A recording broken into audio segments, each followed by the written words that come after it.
नमस्कार दोस्तों, Republic study channel में मैं संजय कुमार आपका स्वागत करता हूं। तो आज हम पढ़ने वाले हैं भारत के विभिन्न युद्ध। ठीक है, और ये इससे रिलेटेड जो क्वेश्चन है वो हर एग्ज़ाम में आता है। यूपीएससी हो या फिर बीपीएससी हो, बिहार पुलिस हो, आईटीआई हो, एसएससी हो, रेलवे हो या फिर बैंकिंग हो। ठीक है दोस्तों, चलिए तो स्टार्ट करते हैं। तो फर्स्ट में हाइडे स्पीच का युद्ध। ठीक है, हाइडे स्पीच का युद्ध 326 ईस्वी पूर्व में सिकंदर और पुरु के बीच में हुआ था, जिसमें पुरु की पराजय और सिकंदर की जीत हुई थी। ठीक है, नेक्स्ट अगला है कलिंग युद्ध।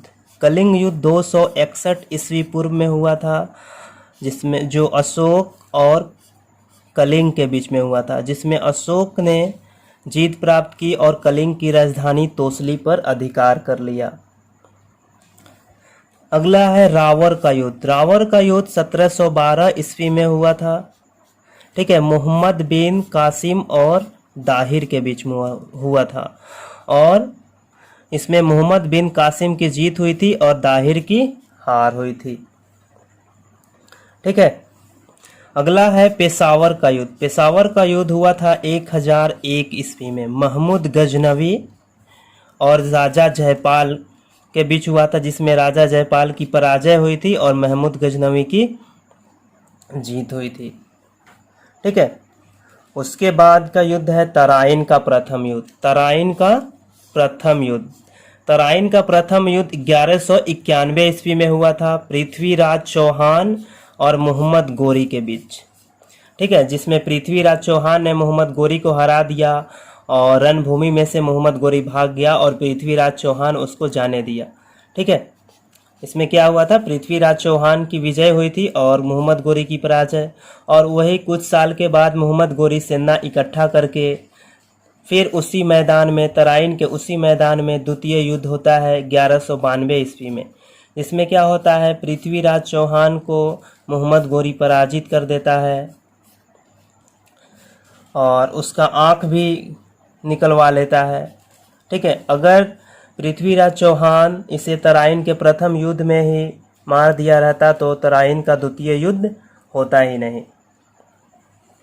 ठीक है, अगला युद्ध है तराइन का तृतीय युद्ध। ये युद्ध हुआ था 1215 ईस्वी में इल्तुतमिश, ये गुलाम वंश का शासक था। ठीक है, और याल्दौज के बीच, जिसमें इल्तुतमिश की विजय और याल्दौज की पराजय हुई थी। ठीक है, उसके बाद देखिए ये चंदावार का युद्ध है जो 1194 ईस्वी में हुआ था, मोहम्मद गोरी और जयचंद के बीच में हुआ था, जिसमें जयचंद की पराजय हुई थी और मोहम्मद गोरी की जीत हुई थी। ठीक है, उसके बाद ये पानीपत का प्रथम युद्ध। पानीपत का प्रथम युद्ध हुआ था 21 अप्रैल 1526 को। पानीपत का प्रथम युद्ध 21 अप्रैल 1526 ईस्वी को हुआ था, बाबर और इब्राहिम लोदी के बीच। ठीक है, जिसमें इब्राहिम लोदी रणभूमि में ही मारा गया था। ठीक है, और इसमें बाबर का विजय हुआ था। और नेक्स्ट है पानीपत का द्वितीय युद्ध 1556 ईस्वी में हुआ था, पानीपत का द्वितीय युद्ध। ठीक है, अकबर एवं हेमू के बीच, जिसमें हेमू पराजित हुआ था और अकबर विजयी हुआ था। अगला युद्ध है पानीपत का तृतीय युद्ध। पानीपत का तृतीय युद्ध हुआ था अहमद शाह अब्दाली और मराठों के बीच, जिसमें मराठा बुरी तरह पराजित हो गए थे और अहमद शाह अब्दाली जीत गया था। ठीक है,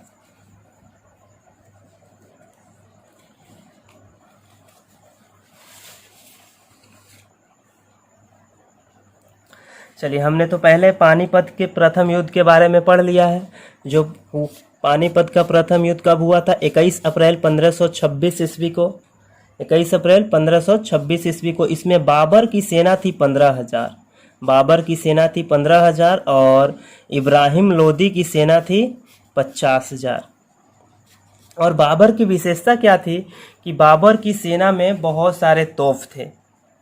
ठीक है। और इब्राहिम लोदी के सेना में तोफ नहीं थे, और इस युद्ध में बाबर के तौफ ने महत्वपूर्ण भूमिका निभाया और इब्राहिम लोदी की सेना को हरा दिया, और इस युद्ध में इब्राहिम लोदी मारा गया। ठीक है। ये युद्ध 12 अप्रैल को स्टार्ट हुआ था। ये युद्ध 12 अप्रैल को स्टार्ट हुआ था और 21 अप्रैल को निर्णायक युद्ध, जिसमें इब्राहिम लोदी की पराजय हुआ था।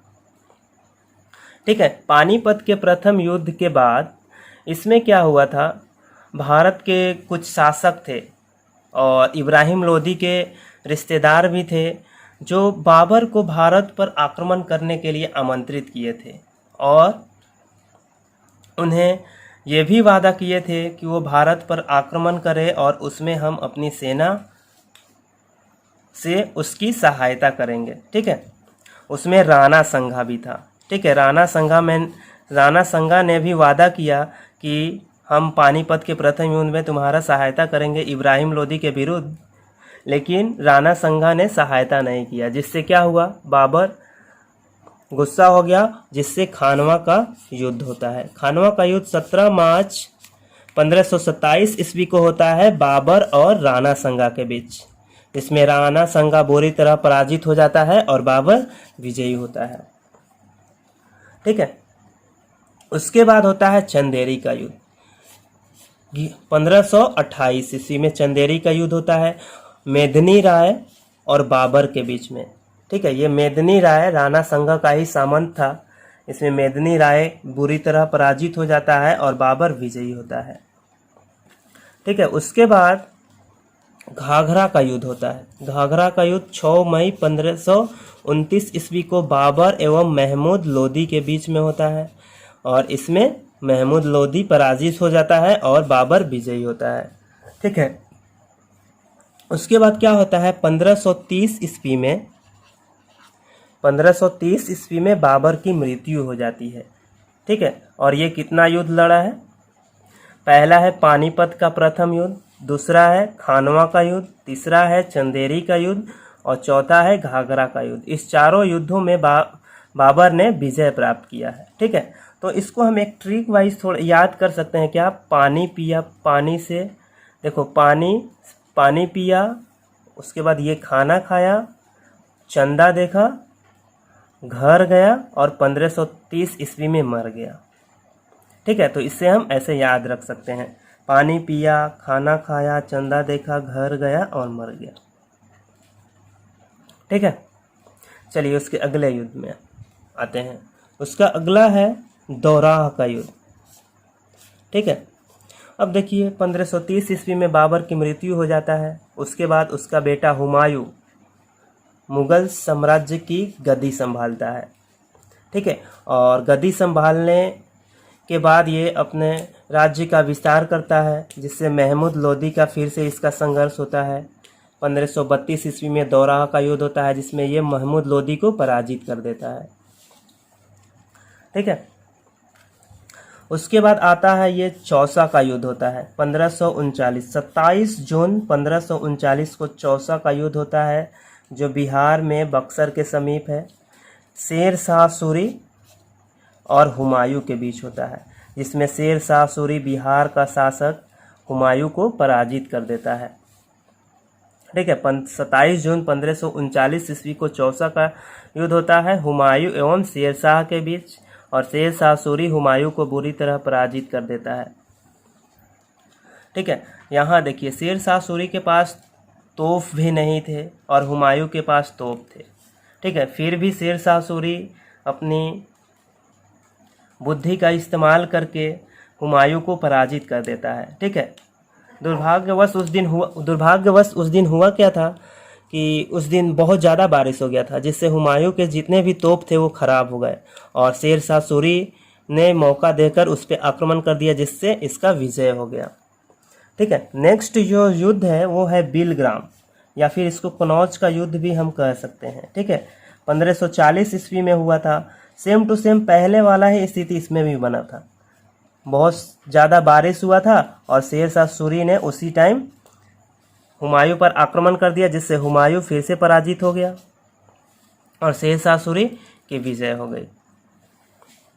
ठीक है। अब आते हैं मच्छीवाड़ा का युद्ध। मच्छीवाड़ा का युद्ध होता है 1555 ईस्वी में हुमायूं एवं सलार खां के बीच, और इसमें सलार खां पराजित हो जाता है और हुमायूं विजय हो जाता है। ठीक है, वास्तव में हुआ क्या था, जब 1540 ईस्वी का युद्ध हुआ, जब 1540 ईस्वी का विलग्राम युद्ध 15 हुआ, तो इसमें हुमायूं पराजय हो जाता है और उसके बाद ये भाग जाता है। ठीक है, भटकते भटकते जंगल में, उसके बाद उसके गुरु एक पुत्री मिलती है जो 14 वर्ष की थी, हमीदा बानो बेगम, और उससे ये विवाह करता है, और इसी से हमीदा बानो बेगम से एक लड़का का जन्म होता है जिसका नाम अकबर पड़ता है। ठीक है,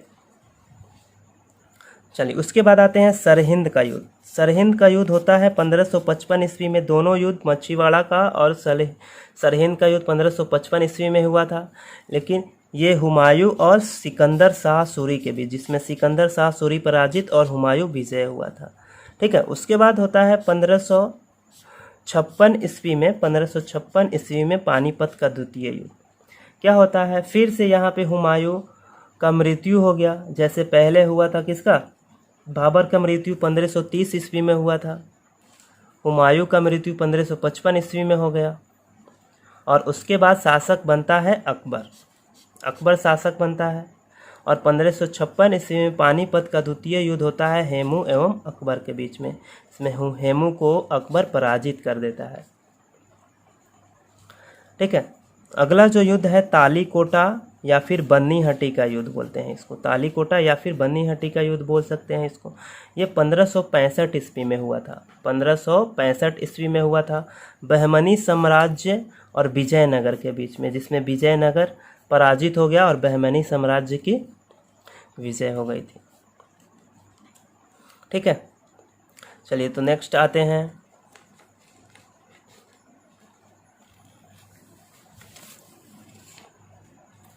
उसके बाद का जो युद्ध है वो है हल्दी घाटी का युद्ध। हल्दी घाटी का युद्ध 1576 ईस्वी में मुगल सेनापति मान सिंह एवं महाराणा प्रताप के बीच में हुआ था, जिसमें महाराणा प्रताप की हार और मुगल सेनापति मान सिंह की जीत हुई थी। ठीक है, उसके बाद अहमदनगर का युद्ध हुआ था 1600 ईस्वी में, गोंडवाना की रानी चांद बीबी और अकबर के बीच में। इसमें अकबर जीता और चांद बीबी हार गई। ठीक है, उसके बाद होता है असीरगढ़ का युद्ध। ये होता है 1601 ईस्वी में होता है, 1601 ईस्वी। ठीक है, 1601 ईस्वी में होता है, इसको याद करेंगे 1601 ईस्वी में। ठीक है, इसमें एक छूट गया है, अकबर एवं मियाँ बहादुर के बीच। ठीक है, जिसमें अकबर विजय होता है, और ये अकबर का अंतिम युद्ध भी था। एग्जाम में पूछता है कि अकबर का अंतिम युद्ध कौन सा था, तो ये असीरगढ़ का युद्ध था। ठीक है, उसके बाद होता है धर्मत का युद्ध। धर्मत का युद्ध 1658, 15 अप्रैल 1658 को औरंगजेब और दारा सिकोह के बीच में होता है। ये उत्तराधिकार का युद्ध था। ठीक है, जब शाहजहां बीमार पड़ गया तो उसके पुत्रों के बीच में उत्तराधिकार का युद्ध प्रारंभ हो गया। इसमें दारा सिकोह की पराजय और औरंगजेब की विजय हुई थी।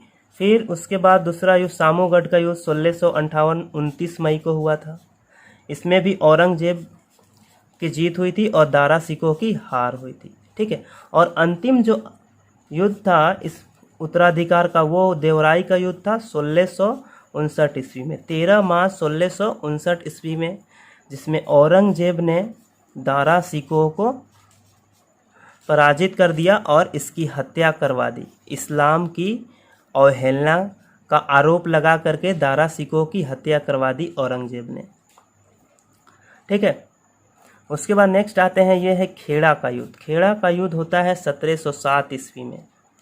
खेड़ा का युद्ध कब होता है? 1707 ईस्वी में। ये मराठा छत्रपति साहू था और ताराबाई के बीच में होता है, जिसमें ताराबाई पराजित हो जाती है और साहू विजय हो जाता है। ठीक है, उसके बाद नेक्स्ट जो युद्ध है वो है सकूरखेड़ा का युद्ध। क्या,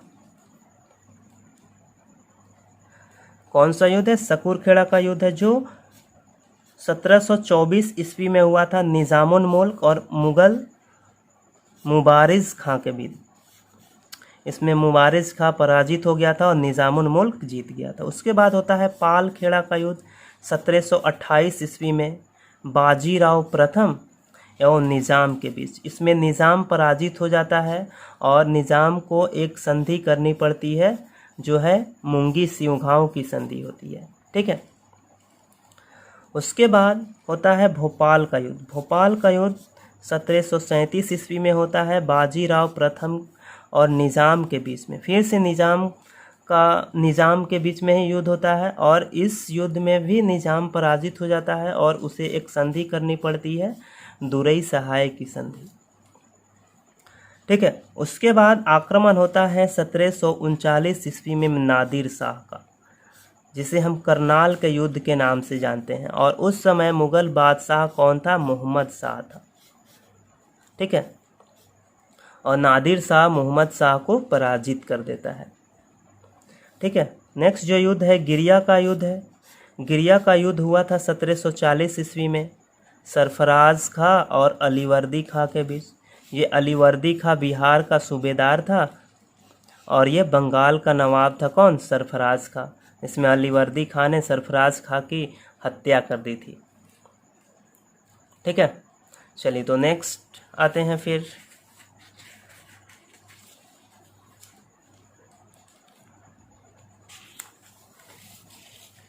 चलिए अब आते हैं कर्नाटक के युद्ध में। कर्नाटक का 3 युद्ध हुआ था। कर्नाटक का 3 युद्ध हुआ था। प्रथम कर्नाटक युद्ध हुआ था कब? 1746 से 1748 के बीच। और ये तीनों कर्नाटक युद्ध फ्रांसीसी और अंग्रेज के बीच में हुआ था। ठीक है। और पहला जो कर्नाटक युद्ध था वो एला सपल की संधि के साथ समाप्त हुआ था। ठीक है। इसमें 3 युद्ध हुए हैं और 3 संधि है। तीनों संधि को देखिए, ए, पा और पे। ए से एला सपल की संधि और दूसरा है पौंडीचेरी की संधि, पा से पौंडीचेरी की संधि और तीसरा है पे से पेरिस की संधि। ठीक है। तो पहला जो कर्नाटक युद्ध हुआ था वो 1746 से 1748 में हुआ था और दूसरा कर्नाटक युद्ध 1749 से 1754 तक हुआ था और तीसरा कर्नाटक युद्ध 1756 से 1763 तक हुआ था। ठीक है। तीनों कर्नाटक युद्ध फ्रांसीसी और अंग्रेज के बीच में हुए थे। ठीक है। पहला जो फ्रांसीसी गवर्नर था वो डुप्ले था और दूसरा भी डुप्ले था और पहले में तो फ्रांसीसी जीत गए। लेकिन दूसरे में दुर्भाग्यवश फ्रांसीसी हार जाते हैं, जिससे डुप्ले को गवर्नर पद से हटा दिया जाता है। काउंट डी लैली को बनाया जाता है फ्रांसीसी गवर्नर। और लैली को भारत के बारे में उतना जानकारी नहीं थी। इससे क्या होता है, फ्रांसीसी पराजित हो जाते हैं। ठीक है। फ्रांसीसी पराजित हो जाते हैं और अंग्रेज जीत जाते हैं। अब यहाँ पे देखिए दूसरा जो कर्नाटक युद्ध है उसमें अंग्रेज का जो नेतृत्व कर रहा था वो रॉबर्ट क्लाइव कर रहा था। ठीक है। और इसमें फ्रांसीसी हार जाते हैं और उनको एक अपमानजनक पौंडीचेरी की संधि करनी पड़ती है 1754 ईस्वी में। कब करनी पड़ती है? 1754 ईस्वी में पौंडीचेरी की संधि करनी पड़ती है। और तीसरे कर्नाटक युद्ध में पेरिस की संधि करनी पड़ती है 1763 ईस्वी में। ठीक है। तो ऐसे याद करेंगे। प्रथम कर्नाटक युद्ध 1746 से 1748, द्वितीय कर्नाटक युद्ध 1749 से 1754 और तीसरा कर्नाटक युद्ध 1756 से 1763। पहला एला सपल की संधि के साथ समाप्त हुआ जो 1748 ईस्वी में हुआ। दूसरा पांडिचेरी की संधि के साथ समाप्त हुआ जो 1754 ईस्वी में हुआ और तीसरा पेरिस की संधि के साथ समाप्त हुआ जो 1763 ईस्वी में हुआ था। ठीक है। उसके बाद जो युद्ध है वो है बेदरा का युद्ध है। बेदरा का युद्ध 1759 ईस्वी में हुआ था डच और अंग्रेज के बीच, जिसमें अंग्रेजों ने डचों को पराजित कर दिया और इस युद्ध में डचों का पतन हो गया। ठीक है। डच पूरी तरह नष्ट हो गए। अंग्रेजों ने डचों को पूरी तरह नष्ट कर दिया। ठीक है, उसके बाद जो युद्ध होता है वो है वांडीवास का युद्ध। वांडीवास का युद्ध 1760 ईस्वी में होता है। फ्रांसीसी लैली और अंग्रेज आयरकुट के बीच में होता है। फ्रांसीसी लैली और अंग्रेज आयरकुट के बीच में होता है, जिसमें फ्रांसीसी पराजित हो जाते हैं और आयरकुट जीत जाता है। और इस युद्ध में फ्रांसीसियों का पतन हो जाता है। ठीक है, यहाँ बेदरा का युद्ध 1759 ईस्वी में डचों का पतन हो जाता है और वांडीवास का युद्ध 1760 ईस्वी में फ्रांसीसियों का पतन हो जाता है। ठीक है, इससे क्या होता है, अंग्रेजों की जो चुनौती थी वो खत्म हो जाती है और अंग्रेज स्वतंत्रता पूर्वक भारत के राज्यों पर आक्रमण करने लगते हैं और उसे जीतने लगते हैं और उसे अपने कंपनी के अंतर्गत करने लगते हैं। ठीक है, उसके बाद देखिए पानीपत का तृतीय युद्ध। ये पहले भी पढ़ाए हैं, एक फिर भी पढ़ा दे रहे हैं। ठीक है, 1761 ईस्वी में हुआ था ये। अहमद